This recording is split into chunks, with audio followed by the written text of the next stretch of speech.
민주당은 또 5개 재판을 받고 있는 이재명 대통령의 형사 재판을 모두 중단시키는 개정안도 다음 주 처리 가능성을 예고했습니다.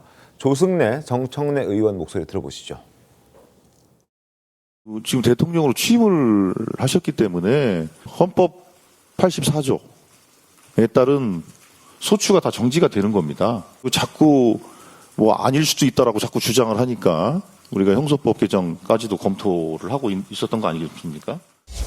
재판 중지법, 그거는 6월 12일 그때 아마 통과될 것으로 알고 있습니다. 헌법 84조에 의해서 사실상 법으로 만들 필요가 없는데 논란이나 정쟁의 대상으로 삼는다면 아예 그냥 법으로 만들어서 세기를 받겠다 이런 뜻입니다. 자, 대통령이 당선됐기 때문에 재판 중지는 당연하다라고 주장을 하면서도 속도 조절은 하고 있습니다. 일단 이번 주에 하느냐 마느냐 논란도 좀 있었는데 일단 이번 주는 안 하고 다음 주에 할 가능성을 지금 얘기하고 있는 건데 일단 어떻게 좀 보셨습니까?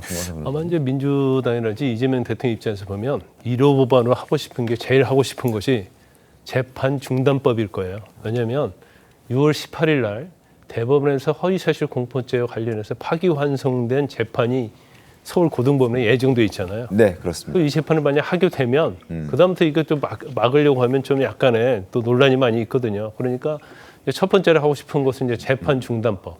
두 번째 또 여기에 부수해서 공직선거법 위반 중에서 대법원에서 유죄 취지된 그 내용에 대해서는 죄가 안 된다는 그러한 공직선거법 개정. 이거 두 개를 빨리 하고 싶었을 거예요. 근데 이거 자체를 사실은 1호 법안으로 해버리면 이건 굉장히 역풍이 불고 논란이 많이 있을 거기 때문에 이제까지 쭉 주장했던 이제 특검법을 처음 처리한 것이다 이렇게 봐요. 그런데 아까 정청래 의원도 그런 얘기했잖아요. 6월 12일 날 아마 통과될 것으로 보인다. 이건 더 속도 조절을 할 수는 없어요. 왜냐하면 6월 18일 날 재판이기 때문에. 그래서 6월 18일 전, 일주일 전쯤 이 법을 통과시켜서 재판을 못하게 하고 그다음에 이재명 후보에게 뭔가 면죄부를 주는 이 법은 제가 볼 때는 100% 통과시킬 거다 이렇게 보고 근데 굉장히 민주당이 주장한 거 그거잖아요. 헌법 84조가 압도적 다수설은 재판을 중지한다. 그렇게 얘기했어요. 그러면 법을 만들 필요가 없는 거죠. 그냥 헌법 그대로 하면 되는 건데 제가 볼 때는 이제 그렇지 않다고 생각하기 때문에 압도적 다수설이 아님에도 불구하고 계속적으로 다수설이라고 주장을 해왔기 때문에 혹시 이제 재판이 진행이 되면 이제 그 다음에 이것은 막을 수 있는 방법이 없기 때문에 아마 저 법은 민주당이랄지 대통령 입장에서 보면 가장 강행 밀어붙이고 싶은 그런 법일 수밖에 없다. 저는 그렇게 봅니다. 저는 한편으로 이해를 해요. 윤재진 위원은 어떻게 보십니까? 다수설이라는 주장은 사실 어떻게 보면 일방적인 주장인 것 같아요. 저도 여러 법조계 인사들의 의견을 들어보면은 그렇다면 왜 과거에 윤석열 대통령 탄핵 심판 과정에서 탄핵 소추가 있고 왜 탄핵 재판이 있습니까? 심판이 있습니까? 전체를 다 소추라고 말하지 않잖아요. 소추와 심판은 분명히 나눠져 있는 것이고 지금 현재 말하는 재판은 거기에 심판에 준하는 것인데 이게 엄청난 역풍이 불 겁니다. 분명히 국민들이 봤을 때는 이재명 정부의 어떻게 보면은 숨기고 싶었던 민낯이 드러나는 계기가 될 겁니다. 대통령이 되고 나니까 본인에게 불리한 혹은 당선 무효형이 나올 수도 있는 그런 재판을 인위적으로 막는다. 근데 6월 18일 날 말씀하신 대로 고등법원에서의 파기환송심이 진행되기 전까지 이것을 방치하기에는 사실은 이재명 대통령과 민주당은 이 리스크를 감당할 수 있는 심리적 여유가 없을 겁니다. 그래서 결국은 전면 충돌을 감수하고서라도 갈 것이고 결국 이것이 바로 이재명 정부가 출범한 지 한 달도 채 되지 않은 시점에서 맞이하는 가장 큰 고비가 될 것이다. 저는 그렇게 보고 있습니다. 김주익 대변인 어떻습니까? 저는 1,730만 명 이상의 국민들께서 투표로서 지지를 확인해 준 이 대통령에 대해서 바로 또다시 대통령을 흔들고 그 대통령의 흔듦으로 인해서 국정 혼란을 초래할 수 있는 상황을 과연 국민들께서 원하실까라는 생각을 합니다.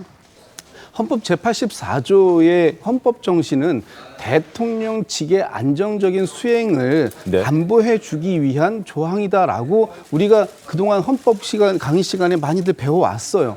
그럼에도 불구하고 이미 이렇게 그 국민들의 의사를 분명하게 확인하고 민주적인 선출 절차에 의해서 뽑혀놓은 대통령을 네. 이렇게 또다시 흔들려고 한다? 그리고 지금 형사소송법을 만들려고 하는 것은 다수설이냐 소수설이냐 뭐 지금 이게 어느 쪽이 옳다 그르다의 문제가 아니라 지금 헌법 정신에 대해서 불명확하게 해석들을 이렇게 저렇게 할 수 있다면 명확한 해석을 하는 것이 법으로서 필요하다라는 것을 강조하기 위해서 형사소송법에 대한 개정안이 이제 지금 상정이 되고 있는 겁니다. 이 부분에 대해서 많은 국민들께서 충분히 저는 동의해 주시고 이해해 주실 것이다. 저는 믿고 있습니다.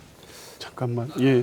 그 윤주진 의원님 말씀하신 거 계속 이제 국민의힘이 주장했던 게 헌법재판소법에 탄핵 소추하고 탄핵 심판 분리한 그 취지가 여기에도 똑같이 적용돼야 된다고 하는데요. 탄핵 심판 절차는 일종의 정치 재판이기 때문에 국회가 소추하고 헌법재판소가 재판하고 이걸 그냥 개념적으로 분리해 놓은 거지 형사상의 소추인 기소와 재판하고는 완전히 다른 거고요. 헌법 84조는 압도적 다수설이라고 주장하는 거는 대부분의 헌법 교과서 헌법 학자들은 네.